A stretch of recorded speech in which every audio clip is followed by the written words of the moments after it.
how to enjoy every day. Kung meron po sa inyo kanina, nung tinanong ko na honestly ang sagot nyo, hindi ako nag-enjoy ngayong araw na to, nawa everyday na darating pa, ma-enjoy na natin. How can we enjoy every day? Do not measure today with yesterday. Isa yan sa mga pahirap ng tao para hindi siya magkaroon ng magandang araw. Kino-compare niya sa mga nakaraan. Do not measure today with yesterday. Do not set your previous experiences as standards. No 2 days are alike. Para pong yung mga Israelites, minimithi nila na makalaya mula sa Ehipto dahil sila yung mga alipin doon. At nung pinalaya ng Panginoong Diyos at patungo sa Promised Land, nagreklamo na ng nagreklamo dahil kinumpare nila yung kinakain nila sa disyerto sa kinakain nila dati sa Egypt. Numbers 11:18, if only we had meat to eat, we were better off in Egypt.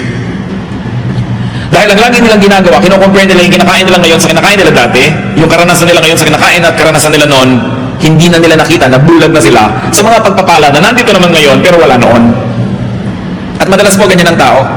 Pag gusto niya magdrama, maawa sa sarili, magreklamo at palungkotin ang sarili, ang hinahanap yung magaganda nung nakaraan, ayaw tingnan yung maganda ngayon, at laging akala mo, the good old days, those were the days. Parang akala mo laging maganda yung nakaraan. So be open for new things.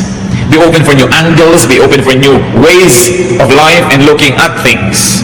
Sapagkat ang mga bagong alak daw inilalagay sa bagong lalagyan. So ang mga bagong kasiyahan, dapat may ibang packaging. Ang ibang mga bagong bagay, hindi darating sa mga lumang anyo. Kahit sa espiritu, bago ang espiritu mo, bago dapat ang templo ng espiritu, pati ang puso. Luke 5:37. And no one pours new wine into old wineskins. If he does, the new wine will burst the skins, and the wine will run out, and the wineskins will be ruined. No, new wine must be poured into new wineskins. And if you might stretch the application of this reality in our daily life, new experiences must be perceived from new perspectives. New beautiful things must be seen through new frames. Hindi dapat lagi tayong alipin ng nakaraan. Hindi dapat lagi yung kino-compare, buti pa nung daddy, ganito ugali mo, ngayon ganito ka na. Buti pa nung maliit ka pa yung anak ko, lagi niya akong niyayakap, ngayon malaki na siya, hindi na niya ako niyayakap. Pero nalimutan mo, hindi mo na rin siya pinapaliguan, hindi mo na siya inaalagaan ng sobra. Parang lagi na lang kinokonsentrate natin yung nawala na gusto natin, hindi natin tinitingnan yung dumating na bago, na dating wala doon sa gusto natin. Another way to enjoy every day is do not attempt at repeats. Yung naghahanap ng repeat, kadalasan yan, tabibigo. Yung mga anniversary, this is an attempt at repeat. Gusto mo yung nangyari last anniversary, mangyari uli ngayon. Yung nangyari nung huling pista, mangyari rin sa pistang ito. Yung nangyari nung huling birthday mo, mangyari rin sa birthday na ito. Nakakahon ang isip ng tao. Hindi niya tuloy nakikita yung mga bago na dapat niyang ikatuwa. Lamentations 3:23, they are new every morning. Great is your faithfulness. Ang pinag-uusapan yung faithfulness ng Diyos. Maliban na lang na hindi totoo ang Biblia, therefore the faithfulness of God is new every morning. And because it is new, it must be welcome. It must be perceived, received with celebration. Each new experience is new. Walang repeat. Napakahirap po sa lahat ng gusto nyo repeat. Halimbawa, nanalo tayo sa dance contest last year, kailangan manalo rin tayo ngayon. Repeat. Yung basketball team natin, nanalo nung isang liga, dapat manalo rin ngayon. Repeat. Ganito ang itsura mo nung last party, so ginagaya mo na, lagi repeat. Meron nga po ako isang babaeng nabati nun sa church, ang tagal-tagal na. Yung buhok niya parang napakalakas yata ng hangin na nagpunta lang sa isang tabi. One-sided yata ang tawag doon. Sabi ko, sister, ang ganda ng buhok mo. Alam niyo po, 6 na buwan, hindi niya pinalitan, nakagano lagi yung buhok niya. So, pero hindi ko na pwedeng ulitin yung puri ko, no? Na araw-araw ang ganda ng buhok ko, di makikita ko, dahil hindi na bago. When people try to always be what was, you actually ruin your chances of being happier. Kaya sabi ng Panginoon sa Luke 5:36, he told them this parable, no one tears a patch with a new garment and sews it on an old one. If he does, he will have torn the new garment, and the patch for the new one will not match the old. Siyempre, mayroong ibang original spiritual context yan. Yung spirituality talagang pinag-uusapan. Pero ang sinasabi lang ng Panginoon, hindi magka-match yung dati at yung ngayon. Huwag yung piliting pag-matchin yan. Ang tao nagbabago. Yung pinakasalan nyo 10 years ago, ibang tao na yun ngayon. Alam nga naman, ang dami na niyang naranasang ginawa't init, gutom at pagkabusog, natutunan, ang dami na niyang kabiguan at mga tagumpay. The same pa rin siya as 10 years ago. That's impossible. Alam niyo, ang mga tao who fall out of love, yung mga tao na hindi nakaka-cope sa nagiging ugali, nangyayari sa kanyang asawa, yun na naghiwalay eh. Kasi, mabuti pa nung nililigawan mo ako, no? Lagi kang may dalang bulaklak, no? Sasabihin naman siguro ng asawa mo, hindi lang masabi sa'yo, wala ka pa kasing varicose veins nun. Ang hinahanap mo lang yung dati ako, ikaw yung dati ka, nasa na? Di ba? Laging nung araw, no? Itsura mo nga ngayon, saka nung araw, compare mo, so, nagbago ka rin. Nagbabago ang lahat. Yung hindi tumatanggap ng mga pagbabago, yun ang hindi nagkakatagalan. Ipinapako mo siya sa ganun. Pinapako mo sa ganun. So, bago-bago yan. A new attitude, a new heart, a new vision will definitely see new blessings. Pag bawat araw dumating, wala kayong nakitang blessing, kasalanan nyo yon. Di nyo tiningnan. Kasi ang sabi, they are new every morning. Meron. You want to have an enjoyable day, always look for the good. You will succeed looking for the good. But let me tell you, if you look for the bad, you will also succeed. Because in everybody, there's the good and the bad. In every situation, there's the good and the bad. There's always the pro and the con. There's always the advantage and the disadvantage. It depends on where you look. So do not always look for the bad. Do not always look for something or someone to complain about. Naranasan ko na po na magbakasyon minsan sa Europa. Sumakay ako sa isang malaking barko, mula Sweden going to Finland. Sumasakay pa lang ako, nadidinig ko na yung bunganga ng isang babaeng may edad, may kasama siyang asawa niyang, kasing edad din niya, pobreng lalaki na kinailangan magkaroon ng asawang ganito. Inireklamo na niya lahat. Yung incline noong daan patungo sa barko, yung taas ng hawakan, yung galaw ng tubig, yung lahat. Iniwasan kong makakasalamuha ang mag-asawang ito sa barko. Lagi naman silang sumusulpot sa harapan ko. And this woman was forever calling the attention of her husband to something wrong. Do you think the man was having fun? No. And do you think the woman was having fun? No. Both of them spent so much money only to look for the bad and the ugly in Europe. In the States, this is not happening. Eh, ba't ka pa lumayas-layas sa States? Diba? Gusto mo sabihin, wala sa States niyan. Dapat tinitingnan mo kung ano yung meron yun na enjoyin mo. Look for the good. James 5:9, don't grumble. Huwag puro rin tampo. Galit, arte. Kasi sayang ang oras. Namamasyal kayo ng mahal mo sa buhay sa isang mall, nagtatampo ka ng 2 oras, ng 3rd hour, uuwi na kayo, sayang yung 2 hours. Babalik pa ba yung 2 hours na yon? Hindi na. Eh yung magtampo ng 1 week, 1 month, sayang ang panahon. Alam niyo yung mga tampurista na lagi kasi naman gusto lang yan, mapansin, masuyo, humanap kayo ibang paraan para kayo sumaya. Kasi hindi naman lahat ng tao natutuwang manuyo. At paano kung hindi kayo nasuyo? Napakahirap niyan. Isan inaaway mo yung asawa mo, away ka ng away. Sa sobrang kaaaway mo, ikaw na ngayon yung masama. Ang ending, ikaw ang nagsasorry. Para ka rin nagtago na walang naghanap sa'yo, lalabas ka rin naman dahil hirap-hirap magtago na walang naghahanap, di ba? At napakahirap niyang nagtatampong walang nanunuyo. So learn. Kung kayo po ay married, ang asawa niyo hindi pala suyo, ibig sabihin, palitan yung gimmick niyo. Humanap kayo ibang trip sa buhay dahil maiinis lang kayo lalo. And you will spoil many days, many weeks, many months in your life which could have been invested in happiness. If you want to be happy, be ready for surprises. Be ready for variations. Meron pa akong kilalang babae, sinurprise ng asawa niya. Ano sila? Yung nagsisika pa lang, nagsisimulang mag-asawa. Umuupa pa lang ng bahay, wala pang kagamit-gamit.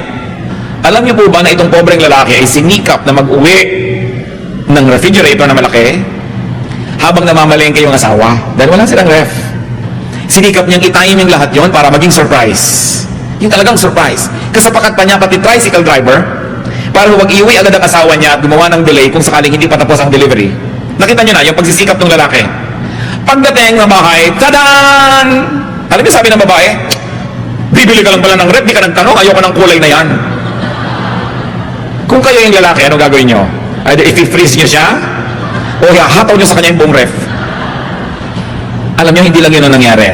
Ibibili siya ng mga damit, biglang, naku, hindi ganyan ang gusto kong cut. Laging may reklamo. Alam nyo ngayon, hindi na siya ibinibili. In fact, hindi na siya inuuwi. Totoo yun. Nagsawa na. Mano ba namang masurpresa ka? Hindi kasi yun ang iyong inaasahan. You know, do not spoil something unexpected. Hindi yun ang inaasahan mo, hindi na yun ang dapat mong ipagbunyi. Meron pa pong isang tao nagregalo ng isang gadget sa isang kaibigan. Ine-expect niya talagang surprise, matutuwa. Ang nabasa sa mukha nung binuksan ng regalo, disappointment. Kasi iba ang ine-expect niya. Huwag kayong expect ng expect.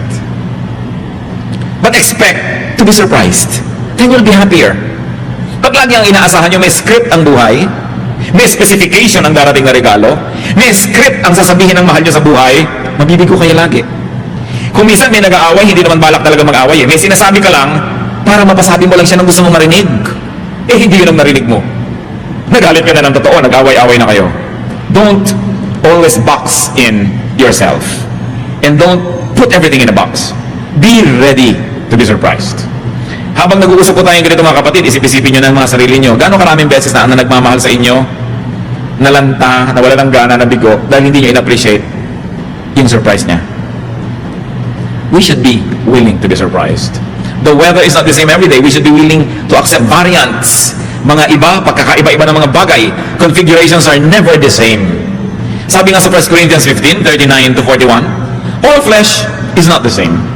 Men have one kind of flesh, animals another, birds another, and fish another. There are also heavenly bodies and there are earthly bodies, but the splendor of the heavenly bodies is one kind, and the splendor of the earthly bodies is another. The sun is one kind of splendor, the moon another, and the stars another. And stars differ from stars in splendor. So yung mga tao, hindi kino-compare yan. Huwag mong hahanapin kay Juan ang na kay Pedro, but enjoy ko ano yung na kay Juan, enjoy ko ano yung na kay Pedro. Hindi yung lagi mong pinag-compare. Ganon din po ang mga araw. Each day is new. Each day is different. Each day is unique. It is impossible that there will be 2 days that are the same. Una, iba yung date, hindi na yung babalik. Iba yung posisyon ng araw, iba yung temperature, iba yung moisture, hindi yan pare-pareho. Kung lagi mo hahanapin yung gusto mo lang na klima, maraming mga araw, hindi ka mag-enjoy. So kung ano yung nandun, tanggapin. Make the most out of it. How else can you enjoy every day as worshipful activity, ha? Hindi yung eka nyo makasarili, narcissistic activity, but an activity that glorifies God. Because it is God who is the giver of every day. The only way to thank God is to enjoy that day. To learn from it, to be blessed by it. Be ready to enjoy physically, mentally, socially and emotionally, and be ready to enjoy spiritually. Now, you cannot always do that every day, not all of them. So, nag-iisip ka, may sakit ako ngayon, mabigat ang pakiramdam ko, magre-reklamo ba ako sa Diyos, o mag-enjoy naman ako spiritually? Bibitawan ko lahat ng mga ginagawa ko, makikinig lang ako ng mga magagandang kanta, sisikapin kong magbasa ng kaya kong basahin kung pinapayagan ako ng mata ko na magbasa, or I will enjoy socially. I will just be in the house and enjoy my housemates because I cannot go out to work. O may mga araw naman na very physical kayo, ganadong-ganado kayo, enjoy it. Hindi naman yung doon ka ngayon pipilit gumawa ng iba, kasi araw-araw ang ating din pong chemistry iba. Iba-iba ang sitwasyon. So tinitingnan mo, what is this day for? Ecclesiastes 5:19.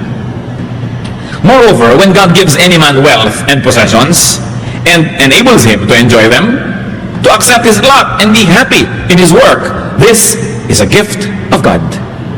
Sabi po na Solomon, pag may ibinigay sa inyong Diyos na pagkain, at binigyan pa niya ng gana, aba, samantalahin niya yan.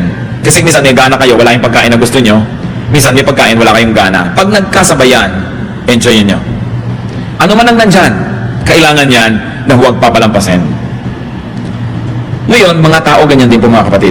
There are people that you can enjoy physically.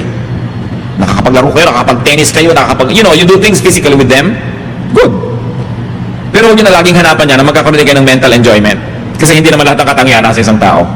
So may tao naman na pagkasama mo siya, talagang it's a mental game. It's nice. You get fulfilled. And there are people who are very socially nice to be around. They make you feel good. And there are people who make you enjoy spiritually. Bihirang nagsasama-sama lahat yan sa isang tao.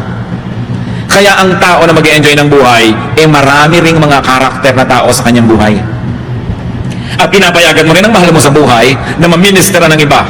Hindi ko may asawa ka na, kayo na lang ang tao sa mundo. May girlfriend ka, may boyfriend ka, kayo lang ang tao sa mundo. Because you cannot always deliver.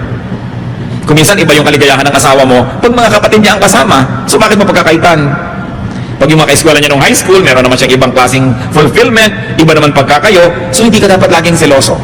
Liban na lang you're a superman or a superwoman who can give to your loved one everything that your loved one needs, you must permit them to be ministered to by others. So long as, if you're married, it doesn't endanger your relationship. Yan lang naman ang pag-iingatan na yung inyong pagiging tapat bilang mag-asawa ay malagay sa panganib. And in that case, magtsaka kayo sa isa't isa. Dahil mag-asawa kayo Pero, why don't you grow? Halimbawa, yung asawa mo, ang hilig-hilig manood ng basketball, 20 taon na kayong mag-asawa, hindi ka makaupo sa isang buong game at pag-aralan yon. Sasabihin pa ng babae, ano ba yan, agawan na agawan sa bola? Bakit hindi na lang bigyan ng tigis ang bola ang dalawang team? Para matahimik sila. At di walang laro. Pag-aaralan mo ngayon to be the enjoyable partner, lalo kung may asawa ka. Duty mo yun, kapatid. Hindi mo sasabihin, ganito na ako, nung napangasawa mo ko, so pasensya ka. Alam nga namang mag-stick na lang siya sa'yo dahil wala siyang choice. Kulang naman yung enjoyment ng marriage nyo. So you also begin to change your ways. You also do not set yourself in stone, or you do not set yourself in wet cement and quick dry cement, kasi kailangan nagbabago ka rin. Kasi pag nag-e-enjoy ang asawa mo, nag-e-enjoy ka rin. Pero pag siya ay hindi nag-e-enjoy, madadamay ka rin dyan. Kahit ano pang sabihin mo. So meron tayong pananagutan sa isa't isa. Alam niya kaya kung minsan tayo hindi dapat nakikipag-away? Halimbawa, hindi mo kailangan ng isang tao. Nabubuhay ka nang wala siya. Pero naisipan natin na, paano naman siya, kailangan naman niya ako. It's a ministry. Kaya lalo't kung may asawa kayong matalino, sa tingin nyo matalino, maghabol kayo kahit paano. Mag-aral-aral kayo, magbasa-basa, alamin nyo yung mga interest niya, para nakakapag-tennis naman ang utak nyo. Hindi magsaserve siya ng bola, hindi mo na maibalik. Magsaserve siya ng bola, hindi mo na maibalik. Kahit sa tennis, 3 balik, wala na, game finished, love set. Wala na, game over.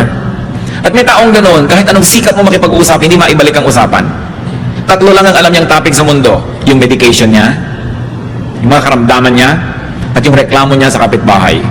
Every day, yun ang topic niyo. Sa palagay niyo, hindi kayo pagsasawaan. Kaya kailangan ang utak pinalalago. A very attractive person is a person that can always engage you mentally. No?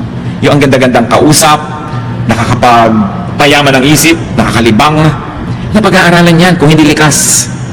Sapagkat tayo mga taong nilikas sa image ng Diyos, marami tayong kayang gawin. Ecclesiastes 11:8. However many years a man may live, let him enjoy them all. But let him remember the days of darkness, for they will be many. Everything to come is meaningless. So don't put your life on hold just because you are saving, just because you are studying, just because you're preparing for some future glory or accomplishment. Do not put your today on hold. You must also learn how to live to the fullest. Although you are anticipating greater joys or greater fruitfulness in the future, but no day, no week, no month must be ignored, because it's a gift and it will never return. Be willing and be able to enjoy. Napaka-importante po ang ganitong mga katotohanan. Ang simple-simple, bakit natin pinag-uusapan? Kasi yung maraming simple ang nalilimutan ng tao.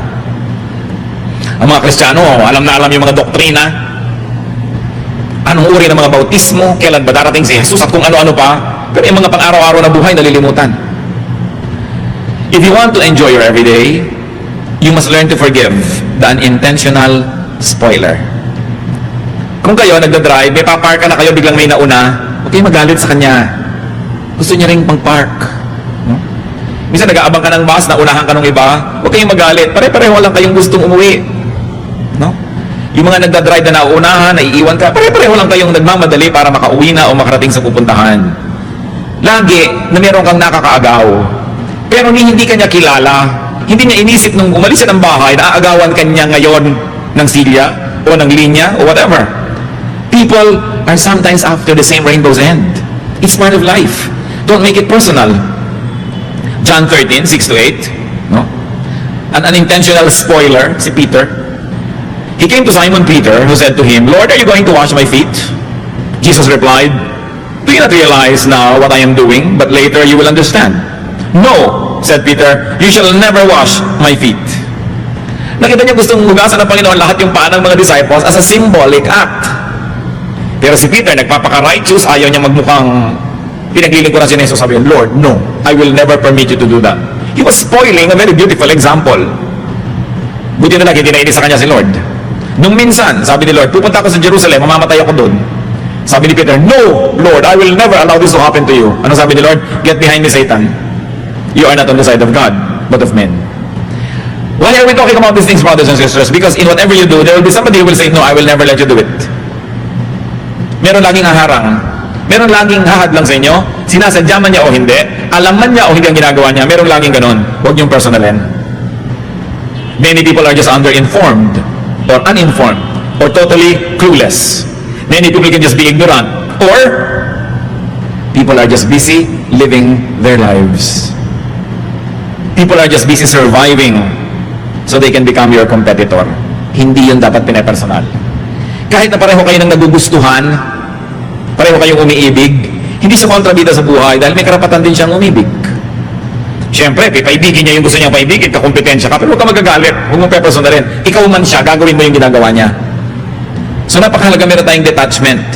That people just have to survive, people have to live, they have to achieve their dreams.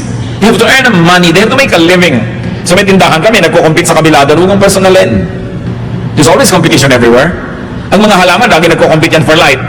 Kaya alam niyo yung mga ibang halaman sa gubat, tuwid na tuwid na tuwid, kaya magalang ganda gawing halige. Kasi nagmamadali yun sa taas para pagdating yun, ikakalat niya yung lahat ng kanyang mga sanga para makuha niya lahat yung araw at wala nang matira doon sa katabi. Kaya ang mga halaman, nakikipag-compete lagi yan for light. Pag nandun yung araw, harapan lahat ng leaves doon. Ano? Pag natakpan ka ng gabi, sorry ka na lang, malaki yung leaves niya. Huwag mo pe-personalin ang buhay. Merong naglalakad ka, natalsikan ka dahil may mga lumak-lumak, umuulan. Hindi naman pinlano ng driver na hahabulin ko ang babaeng ko nakaasul at papatalsikan ko siya ng tubig. Natalsikan ka eh. No? Pero dahil lang doon, sisirain mo yung araw mo, galit na galit ka na, aabangan ko ato bukas, hagis ako ng pako ang kalsada para ma-flat ang gulong niya. Puro evil na yung laman ng utak mo, sabi mo sinong lugi. Kahit masira mo yung kotse niya, lugi ka rin dahil sinira mo na rin yung puso mo. Baka marami kayo ngayong mga kinakainisan, mga galit kayo, may tampo, pero huwag niyong personalin. May karapatan din siyang mabuhay. At gusto lang niya sigurong mabuhay. You want to enjoy every day? Be easy. Dapat ang tao mababaw. Huwag sobrang laliman dahil wala naman lagi magtsatsaga na hukayin kayo. No? Ginto lang kapag lagang hinuhukay-hukay ang kakaila-ilaliman ng lupa. Ngayon kung ikaw lang naman yung nagpapakalalim-lalim, baka walang magtsaga na maghukay sa'yo. Maghanap sa'yo, maghabol sa'yo. Sabi ng mayaman na lalaki sa Luke 12:19, I'll say to myself, you have plenty of good things laid out for many years. Take life easy, eat, drink, and be merry. At alam nyo na ito isang bad example ng tao. Hindi dahil gusto niya to eat, drink, and be merry. Kasi ang sabi ng Bible, what about tonight, your soul is extracted of you? Sinong makikinabang sa mga ipinundar mo? So ano pa yung tunay na lesson dyan? Huwag kang maghintay ng napakarami pong naipundar bago ka mag-enjoy. Kasi baka matapos mo mag-ipon, namatay ka na, bukas iba ang mamana. Iba ang mag-enjoy. So kaya may naipon ka kay wala, kaya marami kay konti, learn how to enjoy the day. At ang nakakatuwa po, mga kapatid, bawat budget may katapat na nabibili. Nakita nyo, kung hindi totoo yan, bakit yung mga ang liit ng kita, buhay pa rin? In fact, yung mga walang kita, buhay din. Because sabi nga ng isang pelikula, ano ba yan, Jurassic Park, life finds a way. Kaya may kesong ubod ng mahal. Pwede kang gumastos ng 10,000 pesos sa isang pirasong keso, no? Meron din naman na ubod ng mura kasi nipis ng blade. Pag humangin, habol-habol ba ang keso mo? Pero keso pa rin, di ba? May tinapay na ang mahal-mahal, may ang mura-mura, may laman pa sa loob ng nyog. Okay, may laman pampalaman na kulay-kulay pala, mga lumang tinapay din yun na binurog at kinulayan. Bawat budget may katapat. Yun ang mga mahilig magpa-food spa, may food spa pa na 20 pesos. No? Hindi ko na lang alam kung sa kaning baboy yung binababad yung paa mo, pero food spa rin. Para ka rin doon yan, nangunguya ko, ikaw nakaupo ka sa balde, tapos kumakain ka ng banana kayo, feeling rich ka rin kung marunong ka maglibang sa sarili. Merong spa na 3,000, meron 199 full body massage pa, no? Langis na nga na pinagprituhan ng hasa-hasa ang ilalagay sa'yo, pero langis pa rin yun, dudulas pa rin yung masahe. So may katapat ang lahat. Sabi nga nila, pusali man ay may katapat na langit. So tatanda mo yan, pusali man ang kalagayan mo, may katapat kang langit, marunong ka lang tumingin. Napakahalaga, nag-e-enjoy tayo niyan. So, babaan ang kaligayahan, hindi laging tinatasan. At ang pinakamahirap niyan mentally, alam niyo kung masyado kayong marunong, halos wala na kayong makausap. So paminsan-minsan, magpapanggap ka ring mangmang ka para ka matawa ng malakas. Kasi ang mga mangmang, mas masasaya. Mas malalakas tumawa, yung mabababa, IQ. Uy, pinigil ang mga tawa. Di ba? Mas tawanan ng tawanan yung mga nonsense ang usapan. Ginagaranti ko kasi hampasan pa, gulungan. Sigurado walang kalatoy-latoy yung pinag-uusapan nito. Pero, masaya. Di ba ang mahalaga? At the end of the day, masaya ka. Pero siyempre, binabalance mo rin yan. Pero pinag-uusapan natin, how do you enjoy every day? Adjust ka sa katapat mo.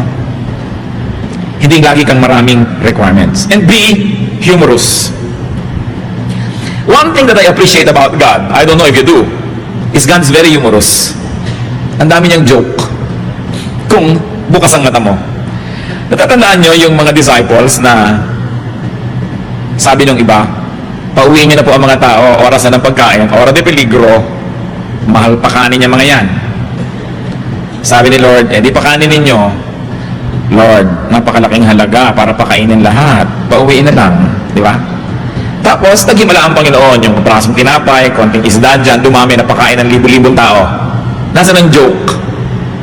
Matapos yun, ipinaipon ng Panginoon ng mga pispis. Yung mga tira, ilang baskets?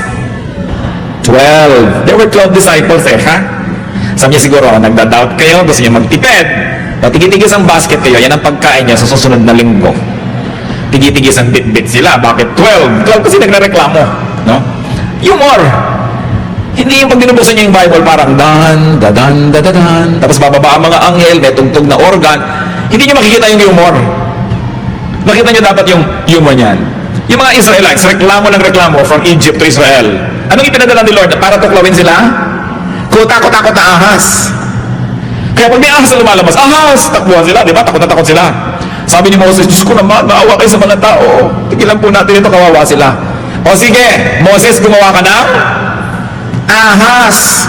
Bronze snake, sabi niya. Ilagay mong gano'n sa mataas na poste, at lahat ng natutuklaw, titigil sila doon para gumaling. Yung kinakatakutan nila tumutuklaw sa kanila, yun ang imahen ngayon ang titingnan nila para sila gumaling. Pag hindi humor yun, ewan ko kung ano yun. No? Sabi sa ganun, ayan, kung sa Canada pa, diyan ka bumangon. Ahas ang nagbigay sa inyo niyang manger. Ahas. Form of a snake. Kaya ang logo po ng medicine, yung ahas di ba? Na nakakapit doon sa poste. Yun. Kasi nagpapagaling daw yung ahas. Subukan nyo. No? Kaya napaka-humorous pero yung ahas, kinakatakutan ng tao. Yun po yung image ng pagpapagaling. Pag hindi nyo tinignan ng gano'n ng Biblia, hindi kayo mag-enjoy. No? Ang daming ginagawa ng Panginoon na talaga kamangha-mangha. Itinaboy sila doon sa gilid ng dagat, nasukulungan sila ng kaaway, dagat na lang na nandun, malay ba nilang bubuka pala yun. No? Humor. God is so humorous, so God's people should be humorous. Psalm 126, 2-3. Our mouths are filled with laughter, our tongues with our songs of joy. Then it was said among the nations, the Lord has done great things for them. The Lord has done great things for us. We are filled with joy.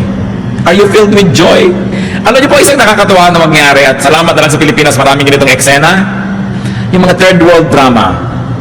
Subukan nyo sa mga siksikan na eskinita, sa mga palengke. Kung makikita nyo lang yung baha, yung baho, yung sikip, hindi kayo mag-enjoy. No? Pero tingnan nyo yung mga nakakatawa, ang dami-dami. Ang dami-daming nakakatawa. Yung mga tao na ang ginagawa nilang mga kapote nila, yung mga plastic, nakakatawa di ba? Yung galing naman ng mga Pilipino, na mamaya pag wala nang balutan ng kanilang mga tinda, yun ang paglalagyan. Nakakatawa yung natutulog, nakahigang ganyan sa isang tumpok na saging na saba. Kung hindi kayo natatawa doon, ewan pa na sa inyo, yung ang saya-saya, tapos yung ang hirap-hirap niya, nagtitinda ng konting mga tumpok-tumpok ng kalamansi, nagpapamanicure. May manicurist ko, manicure, ma'am, ano pa po ba? Ma'am pa siya. Yung nakakatawa. Ang daming ganon.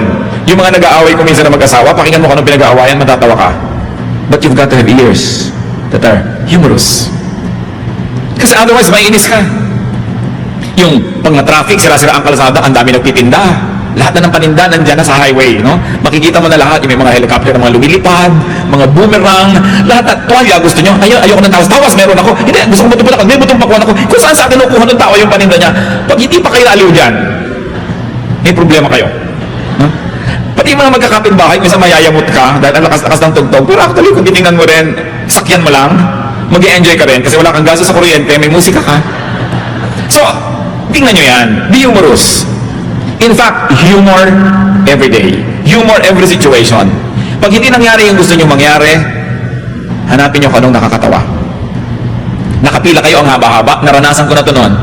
Well, I have friends who are very, very helpful. Kung ano man ang kailangan ko sa gobyerno, passport, anything, NBI clearance, ita-deliver sa akin yon.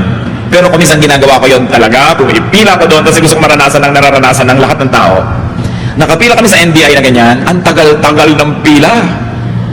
Ang init-init, sari-sari. Alam niyo, mamaya, meron doon sa pila isang babae at isang lalaki, nagdadrama na sila, kunwari ligawan. At binubuyo-buyo naman ng mga tao, nagkakantsaw-kantsawan sila, may nagpari-parian, ikinakasal sila, doon sa pila. Hindi ko lang alam kung itinuloy nila pagkatapos. Pero nakaka-invento lagi ang Pilipino ng kasiyahan, kahit ano pa ang kalagayan. Nakita niyo, nagkuko, may mga nagtitinda ng lobo, di ba? May mga kumakanta, only in this country. So when you say only in the Philippines, say it positively. Kasi we know how to celebrate life.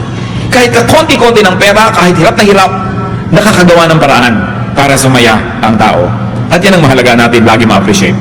And as I have said kanina, you want to be happy, don't get too personal. Huwag niyo sabihin, pinagkakaisahan ako ng buong mundo. You and me against the world. Hindi kayo ganun ka-importante para pagkakasayahan ng buong mundo na guluhin kayo. Yung ang buong mundo nagkaisa, nagsapakat para pahirapan kayo, hindi kayo gano'ng kahalaga para pansinin kayo ng buong mundo. So don't exaggerate. Huwag yung idrama na ang buong mundo kinakawawa ako, pati ang Diyos tinalikuran ako. You know, nakakapagod tumalikod kaya hindi ka tatalikuran ng Diyos. Sabihin, kinalimutan ako ng Diyos. Paano yan? Paano niya gagawin yun? Alam niya ang lahat. Ang hirap-hirap naman makalimutan ka niya. Sobrang effort ng Diyos para ka makalimutan. Dahil ang natural, maalala ka niya. So yung sasabihin, nakakalimutan ako ng Diyos. Pinagtatakloban ako ng langit at lupa. At sa lagi, idadamay ang lahat para ka lang maipit. Pagtatakloban ka ng langit at lupa. Yung ganyan mga madramang salita, nakaka-influensya ng attitude natin. Huwag niyong personalin, no? Dahil talagang panapanahon lang ang buhay. At totoo yung swerte-swerte lang yan.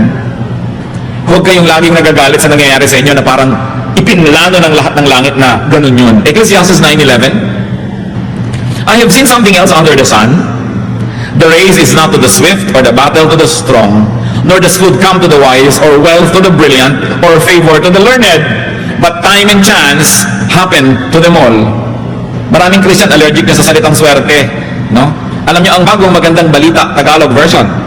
Alam niyo pa na Tagalog niyang but time and chance happen to them all? Sabi, talaga lang may dinarat na ng malas. Kung gusto niyo makita sa Biblia, nandun. Dahil yan talagang yan. At yung paniniwala ko minsan, ay sinuwerte lang minalas, napakalaking ibinibigay sa Pilipino na comfort. Kasi hindi mo laging iniisip na talaga tinalikuran ka ng Diyos, talagang ganito na lang. Kundi, nataon lang eh. Nagkataon, huwag mo personalin. Naglalakad ka, may nahulog na skylab sa ulo mo.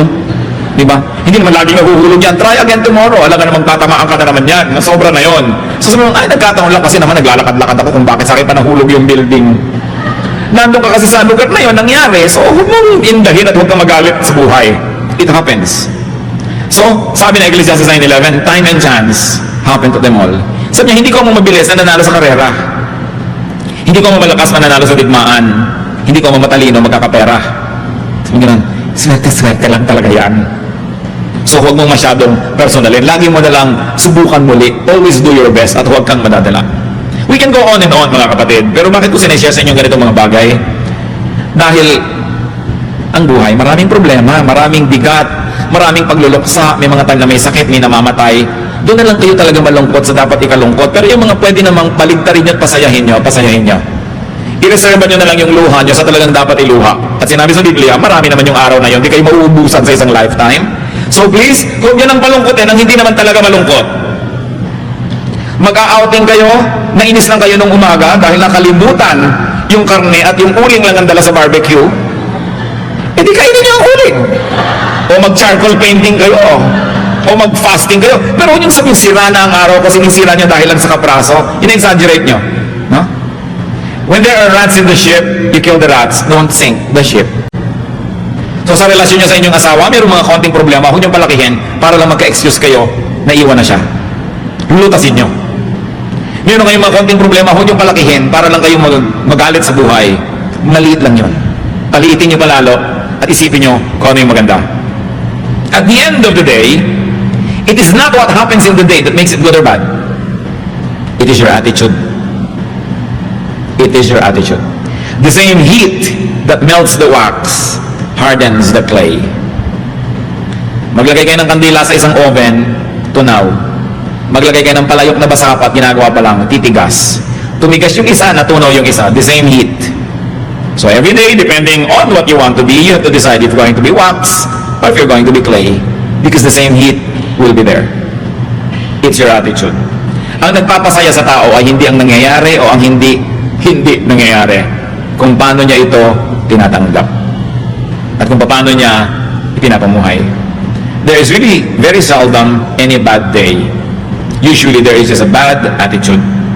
So enjoy your day. Because when you enjoy your day, the day also enjoys you. And God enjoys you. And people enjoy you as well. So isa rin natin tungkulin sa ating kapwa na mag-enjoy.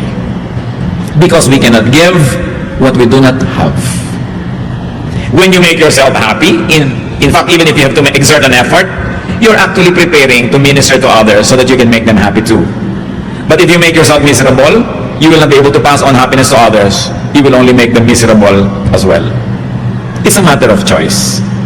So, mabalik ako sa tanong ko kanina, have you enjoyed your day? Kung hindi nyo masyado yan na-enjoy, reviewin nyo agad kung anong attitude nyo ang hindi nagpa-enjoy. No? may natatira pa sa maghapon na ito, hindi pa tapos. At may bukas pa ulit. Pero meron pa ako gustong iwan na isang napakahalagang paalala, mga kapatid.